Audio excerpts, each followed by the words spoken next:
Se você já viu este conjunto de mapas, você deve achar que a Palestina perdeu seus territórios para o Estado de Israel ao longo dos anos.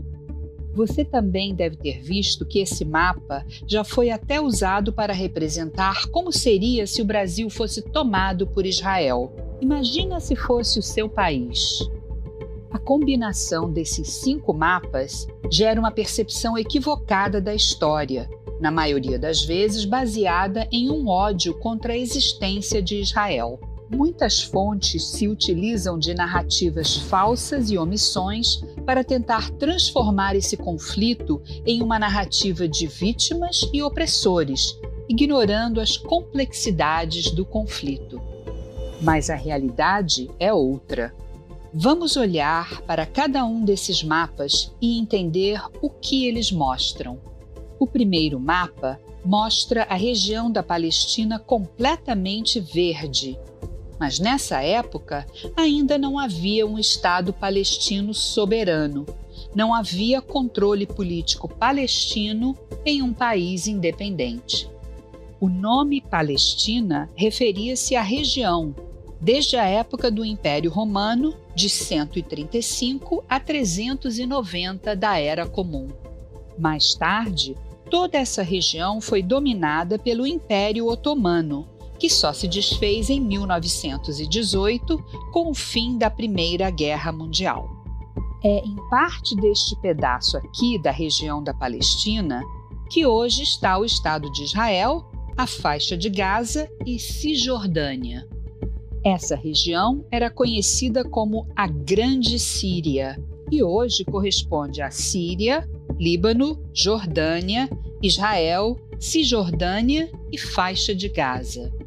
No segundo mapa, já começamos a ver algumas manchas brancas. Elas representam terras compradas pelos judeus. São aproximadamente 2.000 quilômetros quadrados de um total de 35.000 quilômetros quadrados.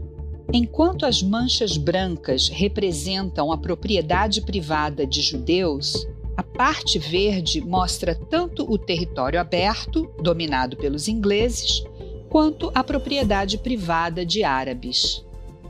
Só que este mapa não diferencia o tipo de território mostrado, direcionando um leigo a pensar que, devagarzinho, os judeus começaram a roubar terras. O correto seria apresentar este mapa indicando em azul a propriedade privada de judeus e em verde a propriedade privada de árabes. A parte branca é o território aberto, à época não pertencente nem a judeus e nem a árabes, que estava sob o domínio do mandato britânico. Vamos dar uma pausa nos mapas da Palestina e contextualizar o que os ingleses têm a ver com o território. Após a Primeira Guerra Mundial, com a queda do Império Otomano em 1920, a Liga das Nações concede para a Inglaterra um mandato sobre a Palestina, que permite que os britânicos tenham controle sobre a região. Em 1922, o mandato britânico se divide, mantendo 22% do território sob controle dos ingleses e os 78% restantes nas mãos da família árabe hashemita, que criou o reinado hashemita da Transjordânia, hoje a Jordânia, um estado 100% árabe na região da Palestina. Os judeus eram proibidos de morar na região controlada pela família hashemita, podendo viver apenas no território controlado pelos ingleses. Em 1937, após uma série de protestos árabes contra os ingleses, a Inglaterra criou a Comissão Peel, que concluiu que o mandato na Palestina não estava funcionando. A comissão propôs a divisão do que restou da região da Palestina sob controle dos ingleses em 2 estados, um para os judeus e um para os árabes. Os árabes rejeitaram a proposta e intensificaram seus protestos. O episódio ficou conhecido como a Grande Revolta Árabe e durou até 1939. O terceiro mapa é de 1947 e reflete a partilha da região da Palestina proposta pela ONU em 2 estados distintos, um para o povo judeu e outro para o povo árabe, que viviam na mesma região. A proposta da ONU previa 55% do território para os judeus e 45% para os árabes, visto que já existia um Estado 100% árabe na região da Palestina, a Transjordânia, atual Jordânia. A proposta da partilha da Palestina foi rejeitada pela Liga Árabe. Em 29 de novembro de 1947, durante a Assembleia Geral da ONU, Azam Pasha, secretário-geral da Liga Árabe, declara que, com a criação de um Estado judaico, a guerra que se seguiria resultaria em um massacre.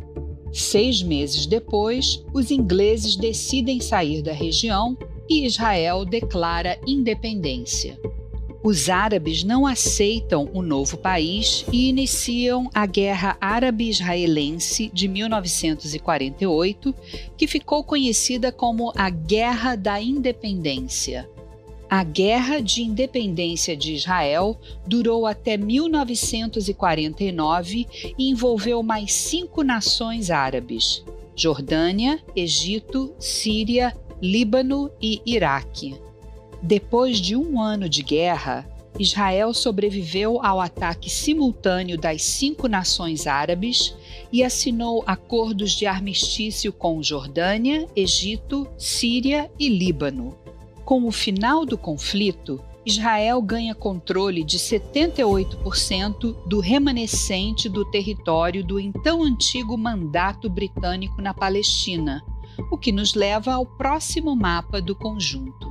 O 4º mapa mostra o território de Israel após a Guerra de Independência. Ele vai ficar assim até 1967, quando eclode a Guerra dos 6 Dias. Na verdade, o mapa que representa corretamente o traçado da região nesses 18 anos, entre 1949 e 1967, deveria mostrar que após a Guerra da Independência, a faixa de Gaza ficou sob controle do Egito e a Cisjordânia, da Jordânia. É importante frisar que as terras não foram tomadas de palestinos. Israel conquistou território numa guerra defensiva. A Cisjordânia foi conquistada da Jordânia. As colinas de Golã foram conquistadas da Síria. E o Egito perdeu para Israel o Sinai e a faixa de Gaza. O último mapa do conjunto mostra a divisão dos Acordos de Oslo, de 1995. A Autoridade Nacional Palestina nasce de um acordo entre Israel e a Organização para a Libertação da Palestina, um governo interino palestino criado para administrar o território e a população palestina dentro da Cisjordânia e da faixa de Gaza. Israel retira suas tropas de 43% da Cisjordânia, onde estão as cidades palestinas, e de 80% da faixa de Gaza, em virtude da criação de um governo palestino que irá exercer controle sobre os territórios onde moram 90% da população palestina. Em 2005, Israel se retira completamente da faixa de Gaza. Portanto, o mapa 5 representa em verde o que é de controle 100% palestino. A ideia do processo de paz é que os palestinos possam controlar, a partir de um entendimento com Israel, as áreas verdes representadas no mapa 4. Porém, isso só vai acontecer quando Israel tiver a garantia de que os árabes aceitarão a legitimidade da existência do Estado de Israel como um país democrático e o lar nacional do povo judeu.